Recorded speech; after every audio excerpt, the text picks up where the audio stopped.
Adani group chairman Gautam Adani తిరిగి $100 billion ధనవంతుల లిస్టులో చేరారు. తాజాగా బ్లూంబర్గ్ బిలియనీర్స్ ఇండెక్స్ ప్రకారం అదానీ సంపద $101 బిలియన్. ఇది భారత కరెన్సీలో 8.38 లక్షల కోట్లు. దీంతో ప్రపంచ కుబేరుల జాబితాలో కూడా ఆయన 12వ స్థానానికి దూసుకొచ్చారు. ఆయన కంటే ముందు రిలయన్స్ అధినేత ముఖేష్ అంబానీ ఉన్నారు. అంబానీ సంపద $108 బిలియన్ ఉంది. గత వారం అదానీ గ్రూప్ కంపెనీల షేర్లు భారీగా పుంజుకున్న సంగతి తెలిసిందే. అదానీ ఎంటర్ప్రైజెస్ స్టాక్ ఏకంగా 130% లాభపడింది. ఈ వారంలోనూ ర్యాలీ కొనసాగుతుంది. 2022లో ఒక దశలో అదానీ సంపద $150 బిలియన్ వద్ద గరిష్ట స్థాయికి చేరింది.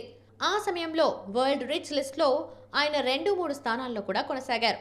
ఇక 2022 జనవరి 24న అమెరికా షార్ట్ సెల్లర్ సంస్థ హిండెన్బర్గ్ రీసెర్చ్ సంచలన రిపోర్ట్ విడుదల చేసింది. దెబ్బకు అదానీ కంపెనీ షేర్లు పేక మేడలా కూలిపోయాయి.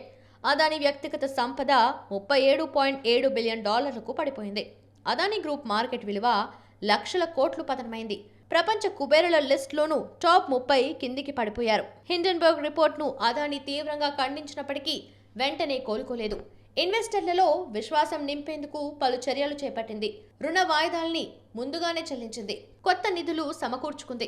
ఇదే సమయంలో హిండెన్బర్గ్ ఆరోపణలపై ఎలాంటి ఆధారాలు లేవని సుప్రీంకోర్టు కమిటీ తేల్చింది.